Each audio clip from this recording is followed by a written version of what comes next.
பணம் என்பதோ தனக்கு அழகு, வணங்குவதோ இருக்கும்படியான யாவருக்கும் அழகு. அப்படி இருந்தாலும் இந்த சபை முன்பதாக வந்திருக்கிறேன். நான் யாரு, என் பேரு, என் ஊரு நான் சொல்லவா? சொல்லவா நான் சொல்றேன், அதுக்கப்புறம்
பொறம்போக்கு உன்னை கூப்பிட்டனா?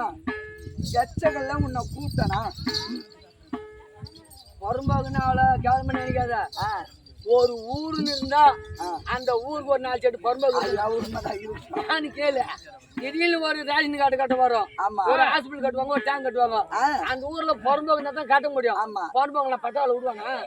அதனாலதான் ஊர்ல பொறம்போக்கு தான் அதிகமான வாயில் கேசுன்னு. என்ன பொறம்போக்கு சொல்லாது, பொறம்போக்கு பக்கத்து ஊர் தான்பா. நம்ம ஊர் பக்கத்து ஊர் தான். தாண்ட மாட்ட காலை வெட்டுருவாங்க. ஏன்னா அகிலேஷ் மாதனி கொம்பு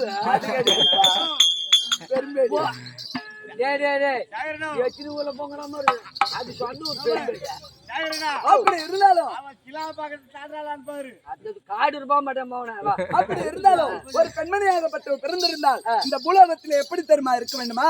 அம்மா கொண்ட கணவன் குருவியானாலும் கொண்ட பயனவே பார்த்திருந்து தொண்டு தினம் செய்து தூய மனதோடு இருப்பவள் கண்டு கற்புடைய கான் என்று தெரிவிப்பாரம்மா. இந்த பூலோகத்திலே ஒரு பெண்மணியாகப்பட்டவள் கன்னி பருவம் நீங்கி மங்கள் பருவம் அடைந்த பிறகு அவளுக்கு திருமணம் செய்யும் பொழுது தொட்டு தாலி கட்டினவனுக்கு கட்டுப்பட்டு இருக்கணுமா? உன் பொண்டாட்டி உனக்கு இருக்கிறாளா? பின்னாடி என் பொண்டாட்டி மாதிரி உலகத்திலே கிடைக்குமா? ஆமா, அது ஒரு புறம் இருக்கா. நான் குட்டிட்டு பாம்பத்தை புடிச்சு மேல கூட என்னன்னு கேட்க மாட்டேன். ஆமாங்க, அது போலதான் இருக்கணும். எப்படி என்றால் தொட்டு தாலி கட்டினவனுக்கு கட்டுப்பட்டு இருக்கணுமா? அது சொல்ல மாட்டேன். அப்படி இருந்தாலும் எப்படி என்றால் உன்ன மாதிரி புறம்போக்கு எச்சகல்ல வாங்கி ஒரே மரத்துல பொங்கி தூக்குற கழுத கொலகாரன் உண்மைதான். அது குப்பத்துல ஓட்டுகள். அப்படி இருந்தாலும் அம்மா அவங்க கூட அனுசரித்து வாழணுமா? பெண்ணா இப்போ குடிகாரன் குடிச்சிட்டு வந்து அடிக்கிறானே, ஆத்தா விட்டு கிளம்பி போயிட்டான்னு வச்சுக்க பொண்டாட்டியா, அங்கதான் சொல்லுவாங்களா? அங்க இவ என்னமோ நோட வித்துட்டுக்கிறா. ஆமா இவன் கூட சிரிச்சு விளையாடுகிறேன் வெந்துக்கிறான் அடிச்சு வீட்டுக்கு காய்ச்சாங்க. அடிச்சு வீட்டுக்கு அனுப்ப மாட்டேன்னாங்க. ஆத்தா வீட்டுக்கு போனா 3வது நாள் வாழா வெட்டியா வந்துட்டா. வாயா வெட்டி. ஆமா நாட்டு வாழ்த்து அப்படி அந்த பேர் மட்டும் ஒரு பெண்மணி ஆகப்பட்டவை எடுக்க கூடாது. ஆமாமா. அப்படிப்பட்ட பூலோகத்திலே ஒரு பெண்மணி ஆகப்பட்ட பிறந்து தொட்டு தாலி கட்டினவனுக்கு கட்டுப்பட்டு இருக்கணுமா. ஆமா அது போல இருந்த காலத்திலே ஒரு பெண்மணி ஆகப்பட்ட பிறந்திருந்தால் 4 விதமான குணங்கள் இருக்கணுமா. என்னன்னா குணம் தெரியுமா? அச்சம், ஞானம், மடம், பயர்ப்பு. எங்களாண்ட ஒண்ணு இருக்குது. அது என்னது? அச்சம், நானும் மடம். உங்களாண்ட பைப்பு. எங்களாண்ட என்ன பைப்பு?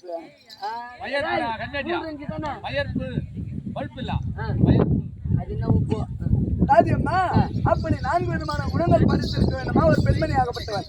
அப்படி இருந்தாலும் இந்த சபையின் முன்பதாக என் பேர் நீ ஆறாட்ட பார்த்தா 80 வயசு கேம் கூட தடி எடுத்து வரும். சொல்லுவாங்க. சொல்லுடியா? சொல்லுமா மாமா. ஐயோ மாமா சொல்றியா மாமா? சக்காத்தி பேசுறது என்ன திருப்பி வராது. ஓ போடு ஓ போடு ஓ போடு. சொல்றியா மாமா? சொல்றியா மாமா? சொல்றியா மாமா? அப்படி இருந்தாலும் என் நாமதேயத்தை சொல்லணும். பூமால் தாண்டா போடணும். அப்படி இருந்தாலும் என் பேர் சொல்றேன். ஓடி ஓடி ஓடி ஓடி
தாதியம்மா அது நாடு